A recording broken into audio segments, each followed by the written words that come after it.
بسم اللہ الرحمن الرحیم الحمدللہ رب العالمین والصلاۃ والسلام علی سید الانبیاء والمرسلین۔ اچھا ساتھیوں، سیرت رسول عربی صلی اللہ علیہ وسلم کے سلسلے کی یہ چوتھی ویڈیو ہے، اور پچھلی ویڈیو میں ہم نے نبی علیہ السلام کے والد حضرت سیدنا عبداللہ رضی اللہ عنہ کی وفات تک آپ کو بتا دیا تھا۔ اس ویڈیو میں ہم آپ کو نبی پاک صلی اللہ علیہ وسلم کی ولادت سے قبل جو واقعات پیش آئے اس کے بارے میں تھوڑا سا تفصیل سے آپ کو بتائیں گے۔ نبی پاک صلی اللہ علیہ وسلم کے والد کا جب انتقال ہوا تو ان کے انتقال کے بعد حضرت سیدنا عبد المطلب نے حضور کی والدہ کی کفالت کی اور ان کا خرچے برداشت کیے۔ اس کے بعد جب نبی پاک صلی اللہ علیہ وسلم کی پیدائش کا سال قریب آیا تو حضور کی پیدائش سے 55 دن پہلے ایک واقعہ پیش آیا جو کہ تاریخ میں واقعہ فیل کے نام سے مشہور ہے، جس کو قرآن مجید میں سورہ فیل کے نام سے اللہ تعالیٰ نے ذکر فرمایا۔ اس کی تفصیل کچھ اس طرح ہے کہ حبشہ کے بادشاہ کی طرف سے یمن میں ایک گورنر مقرر تھا جس کا نام تھا ابرہہ۔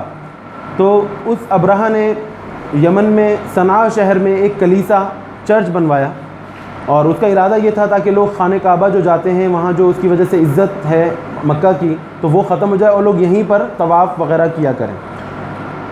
قریش کے کسی شخص کو اس کی اطلاع ملی اور اس نے غصے میں جا کر وہاں گندگی پھیلا دی۔ ابرہہ کو غصہ آ گیا اور اس نے یہ قسم کھا لی کہ میں خانہ کعبہ کی اینٹ سے اینٹ بجا دوں گا، اور یہ سوچ کر اس نے ایک بڑی زبردست طاقتور فوج تیار کی جس میں بلڈوزر کے طور پہ اس نے 12 ہاتھی جو ہے اس نے شامل کیے، اور ارادہ یہ تھا کہ ان ہاتھیوں کو لے کر خانہ کعبہ پر چڑھائی کروں گا اور خانہ کعبہ کو مسمار کر دوں گا۔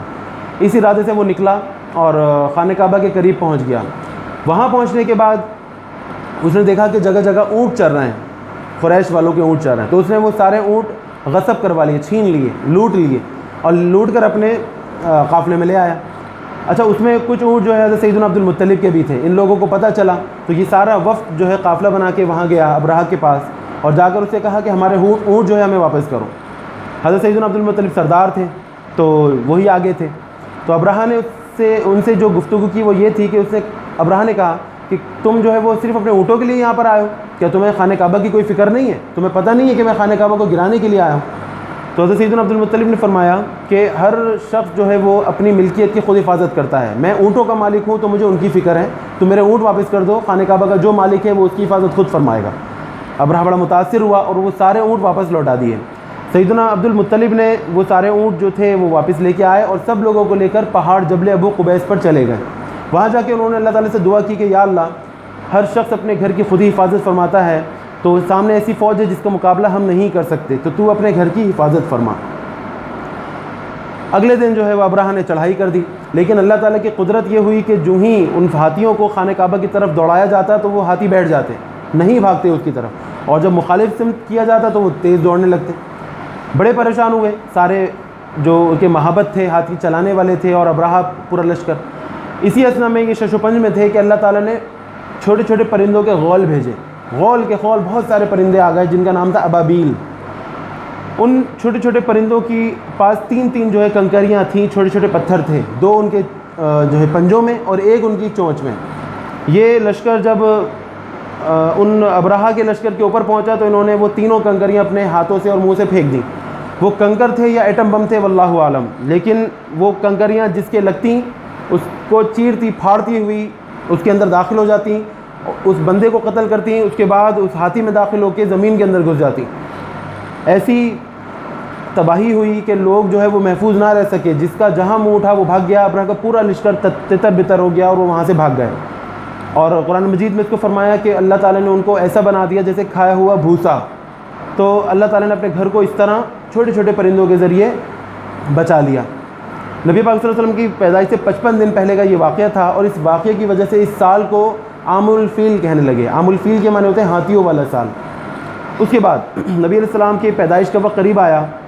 حضرت سیدنا آمنہ رضی اللہ تعالی عنہ کے جب چاند کے حساب سے 9 مہینے پورے ہو گئے تو نبی پاک صلی اللہ علیہ وسلم 12 ربیع الاول کو پیر کے دن صبح صادق کے وقت کہ ابھی بعض ستارے آسمان پر چمک رہے تھے، نبی علیہ السلام دونوں ہاتھ زمین پر رکھے ہوئے اور سر آسمان کی طرف بلند کیے ہوئے نبی علیہ السلام پیدا ہوئے، اور اس میں اس بات کی طرف اشارہ تھا کہ آپ کا مرتبہ بڑا بلند ہے، بڑا علو ہے، کہ آپ کی گردن آسمان کی طرف ہے۔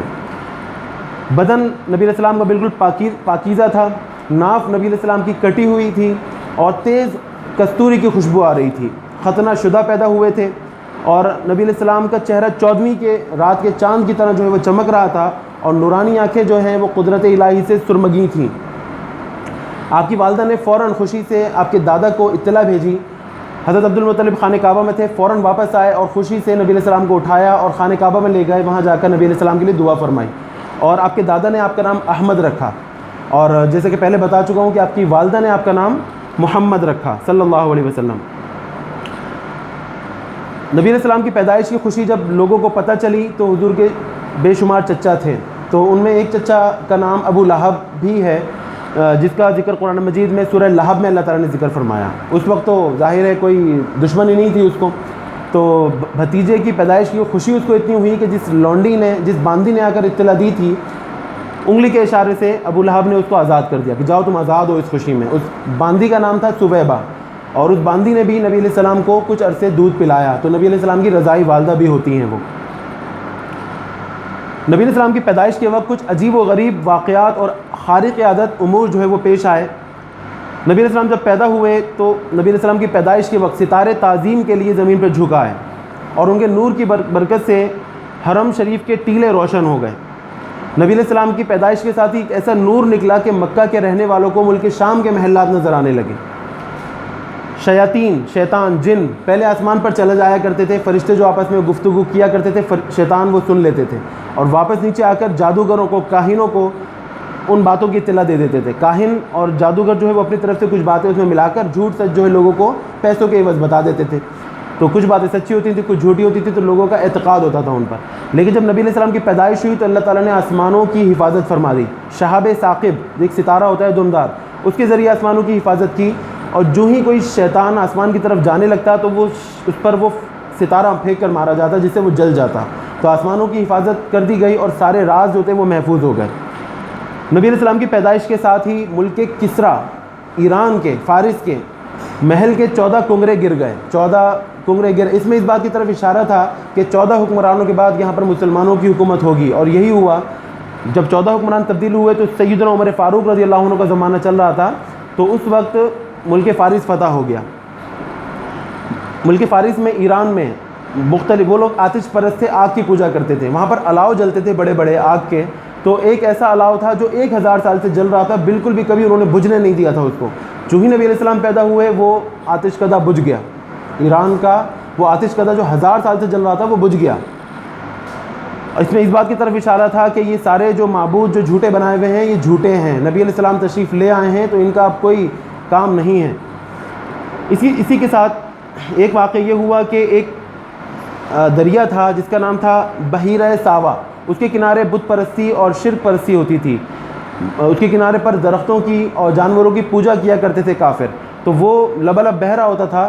لیکن جب نبی علیہ السلام پیدا ہوئے تو وہ بحیرہ ساوا بالکل خشک ہو گیا، اور جہاں جو آبادی تھی وہاں کی وہ ختم ہو گئی۔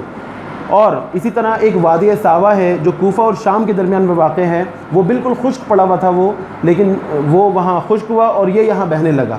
تو یہ نبی علیہ السلام کے پیدائش کے وقت کچھ عجیب و غریب جو واقعات پیش آئے تھے تو ان کی طرف اشارہ میں نے آپ کو کیا۔